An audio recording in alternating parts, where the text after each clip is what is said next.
Capítulo 9. As origens do ateísmo. Como nasceu o ateísmo? Quando ocorreram os primeiros questionamentos à existência de Deus? Pergunto porque, ao que tudo indica, na história humana o sentimento de fé é anterior à noção de descrença. Mesmo porque, é preciso primeiro se afirmar algo para então duvidar dele. É uma questão de lógica, e não somente isso. Mesmo pensadores assumidamente descomprometidos com qualquer crença religiosa admitem que a percepção mental do sagrado ou da magia antecipa o ceticismo na história da evolução humana. Mas vamos com calma.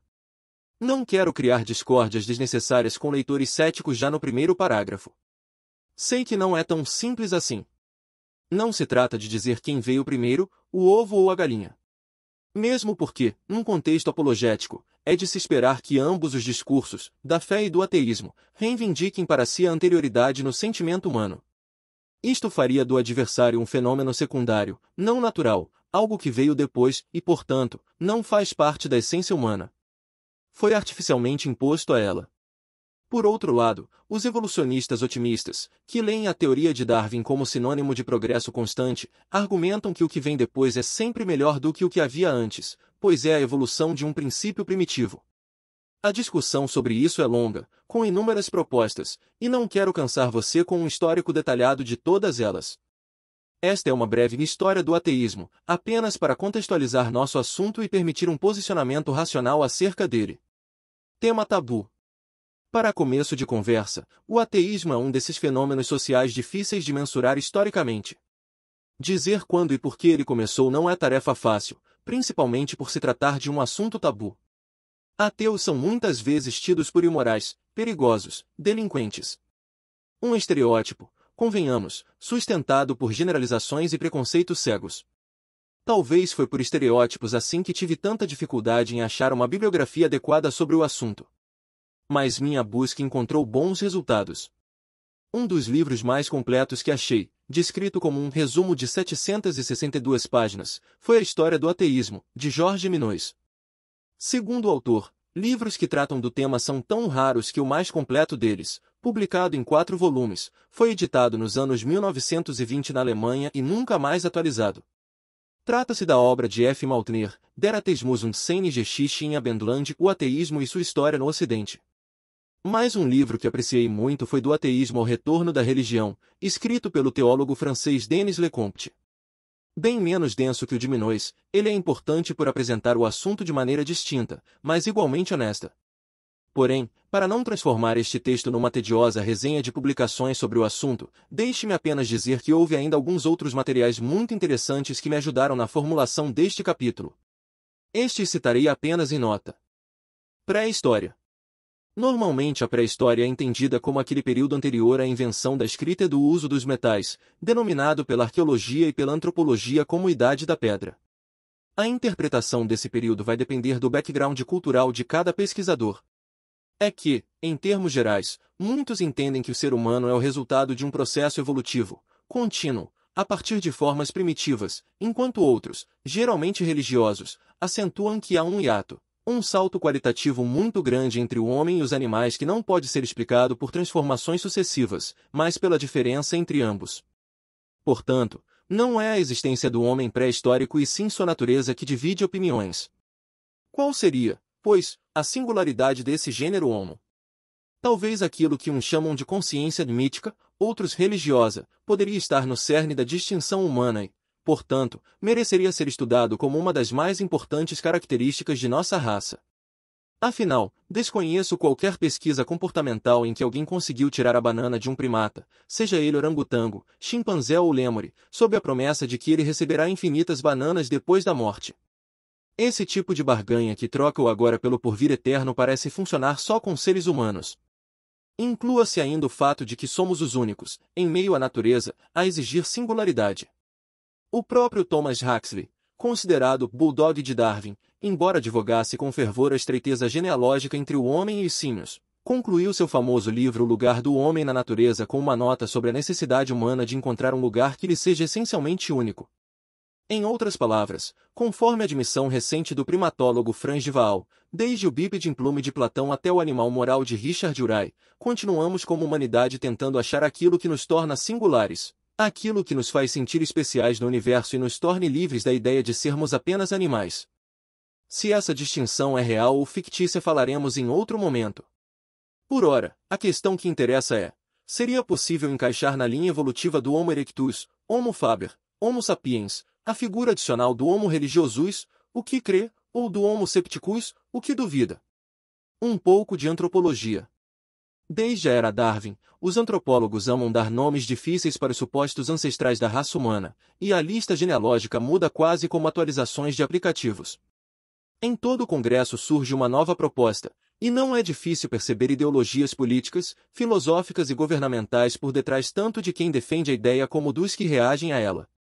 Não estou falando de teoria da conspiração. Quem lida com o mundo acadêmico sabe que essas coisas existem. Quer um exemplo? Hoje é muito comum falar que o homem moderno evoluiu da África, mas, nos anos 1960 isso era inadmissível para grande parte dos antropólogos. O motivo da resistência estava na agenda racista de acadêmicos de renome da época. Em 1962, só para citar um caso, o antropólogo americano Carleton Coon, famoso professor de Harvard, afirmou: se a África foi o berço da humanidade, não passou de um jardim de infância como qualquer outro. A Europa e a Ásia foram realmente nossas principais escolas. Assim como ele, uma grande leva de antropólogos sociais preferiu falar de um poligenismo a uma origem única da humanidade. Essa ideia de que todos viríamos de um mesmo casal de ancestrais parecia coisa de criacionistas tentando defender a história de Adão e Eva. Para eles, os seres humanos evoluíram de modo independente em diferentes regiões do planeta, pelo que consideravam legítimo falar em raças humanas, assim mesmo, no plural, classificando-as, inclusive, em superiores e primitivas. Sei que alguém poderia dizer, mas isso é coisa do passado, as teorias mais recentes já superaram esse discurso racista. Será? Não estou tão seguro disso. Para mim, a genialidade do discernimento temporal não é interpretar a história apenas quando ela se torna passado. É preciso perceber o movimento do tempo enquanto podemos ser testemunhas dele, e não especialistas do que já se foi. O fato é que a paleoantropologia, isto é, o estudo dos chamados hominídeos, seus fósseis e as evidências deixadas por eles, revela-se um amontoado particularmente complexo de hipóteses isoladas, atualizáveis, em parte, bem contraditórias entre si. Esqueça, portanto, aquela figura bonitinha do seu livro de biologia em que a sequência evolutiva é vista de modo linear como se o Homo ergaster desse origem ao Homo erectus, passando depois para o Homo habilis, o Australopithecus, o Neandertal até chegar ao Homo sapiens e ao homem moderno, sapiens. Pior ainda quando esse desenho vem sob o título Ancestrais do Ser Humano. Tal tipo de imagem faz persistir a falácia linear de que aquelas figurinhas antropomórficas que estão ali são modelos mais antigos de nós mesmos. Não há base alguma para essa afirmação. Interessante que quando eu via essa imagem na pré-adolescência eu já me perguntava, onde está a mulher nessa linha? Os homens se transformaram uns nos outros assim de uma hora para outra? A pergunta pode ser ingênua, mas não deixa de ter sentido. Primeiro porque não basta um casal de primatas para garantir a evolução, pois os descendentes também devem ser férteis e acasalar entre si ou com parceiros geneticamente compatíveis, o que torna o caso mais complicado do ponto de vista probabilístico. Segundo porque a ausência da mulher não deixa de ser suspeita. Seria este um exemplo de ideologia na ciência? Teríamos aqui um caso de misoginia inconsciente dos primeiros teóricos do evolucionismo? Deixo a pergunta em aberto para que você conclua por si mesmo. Quebra-cabeça evolutivo. Voltando ao assunto da taxonomia desenhada pelo evolucionismo, as mais recentes propostas dizem que o Homo sapiens é a espécie sobrevivente do gênero Homo, mas não a única a ter existido. Acredita-se que houve outras que foram se extinguindo com o tempo e o difícil é saber quais delas foram ou não ancestrais do Homo sapiens.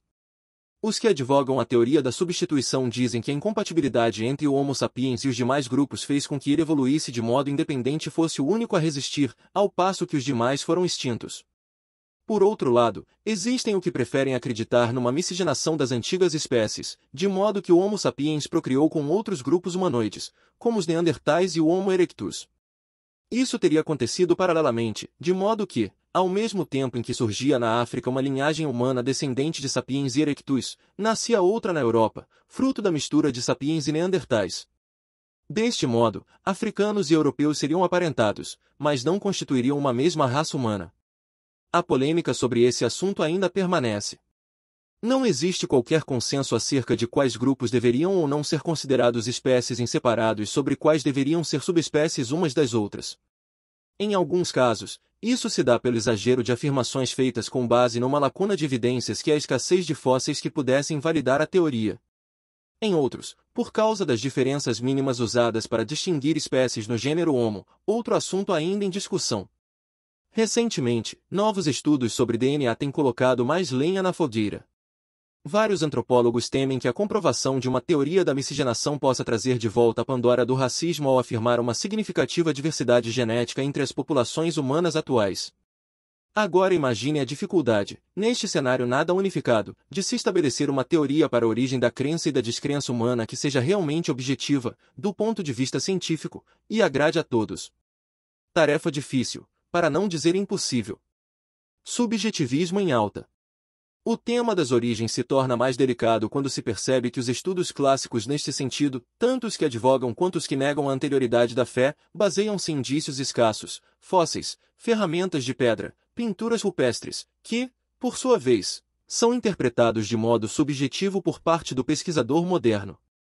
Por um bom tempo, a partir dos anos 1960, a nova arqueologia, também chamada processualismo, buscou com intensa energia encontrar regularidades no comportamento humano que pudessem ser medidas com rigor científico.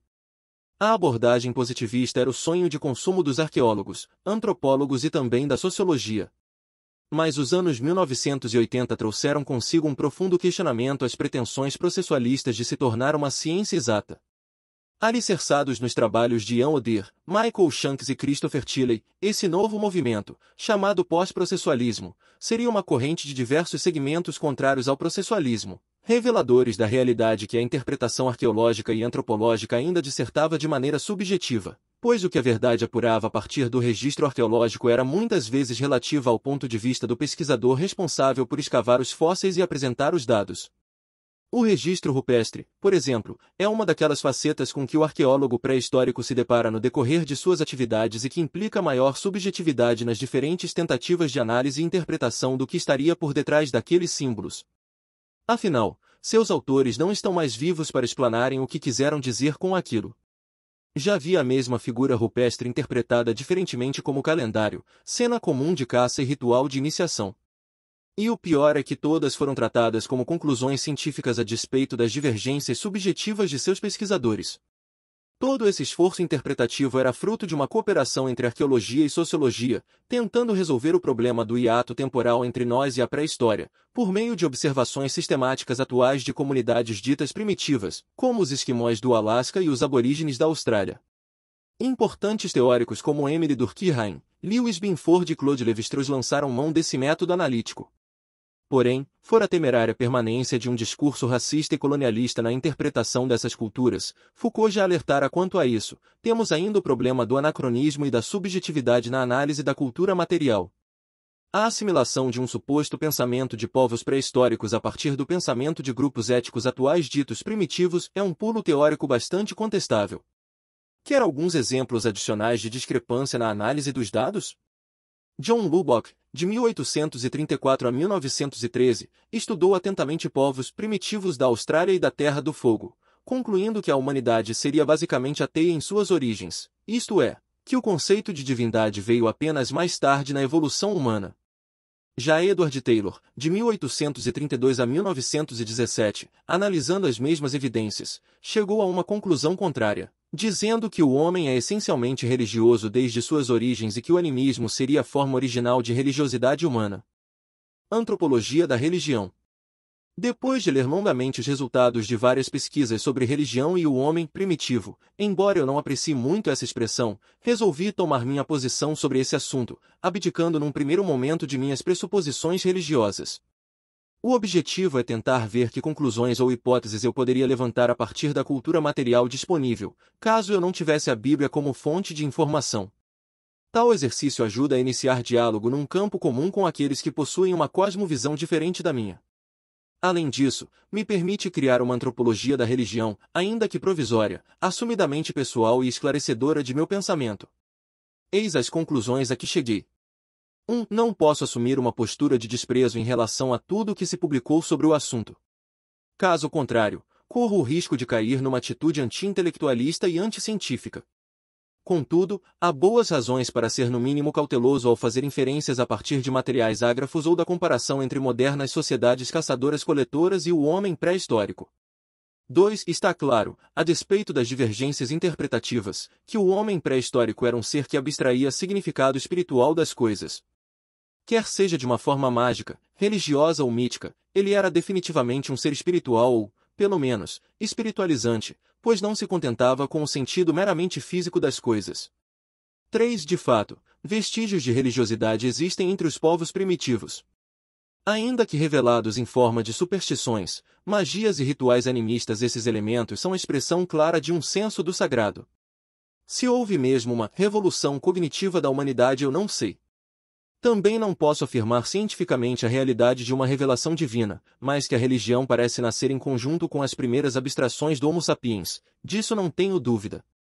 O homem pré-histórico, seja ele quem for, passou a crer a partir do momento em que passou a pensar.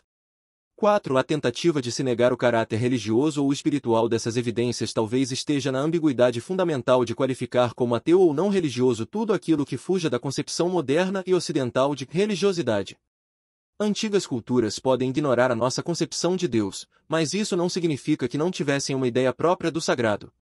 5. Alguns indícios levam a crer que a mentalidade pré-histórica era monista, mas não conforme o monismo clássico que conhecemos hoje. O homem daquela época não distinguia entre natural e sobrenatural, entre o culto e o trabalho.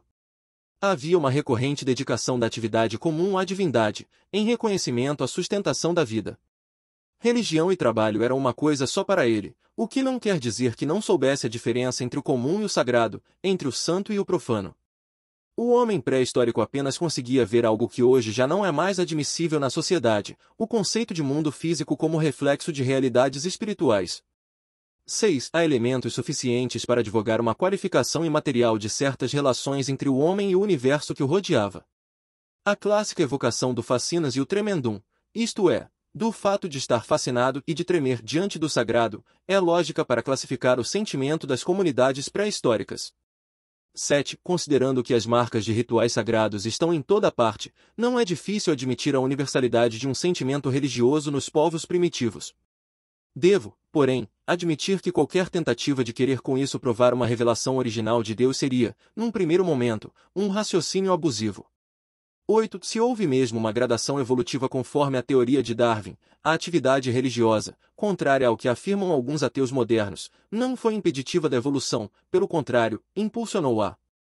Quer tenha surgido no Mioceno ou no Paleolítico Superior, conforme as hipóteses que li, o fato é que ir ao topo de uma pedra para oferecer sacrifícios não tornou o clã menos apto à sobrevivência do que o seria se limitasse em seu comportamento à caça e à colheita. 9. Pode-se até conjecturar que o sentimento religioso visto na pré-história seria uma página ultrapassada da evolução e que agora não precisamos mais desse sentimento. Será?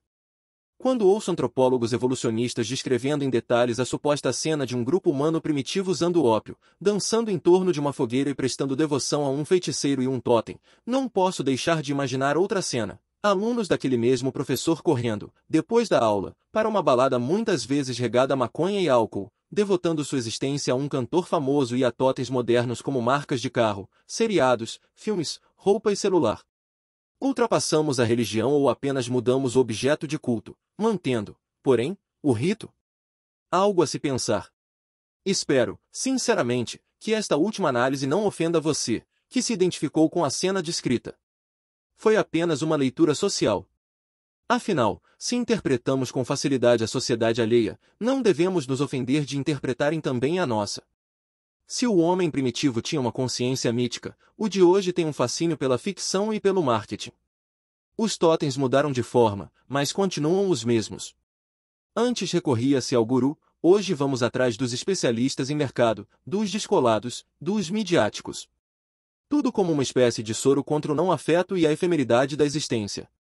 Como nossos ancestrais, queremos com ritos modernos saciar em pequenas porções nossa sede de sentimentos bons. A cada semana uma nova coleção na vitrine, nova temporada do seriado, novas tendências no mercado da moda.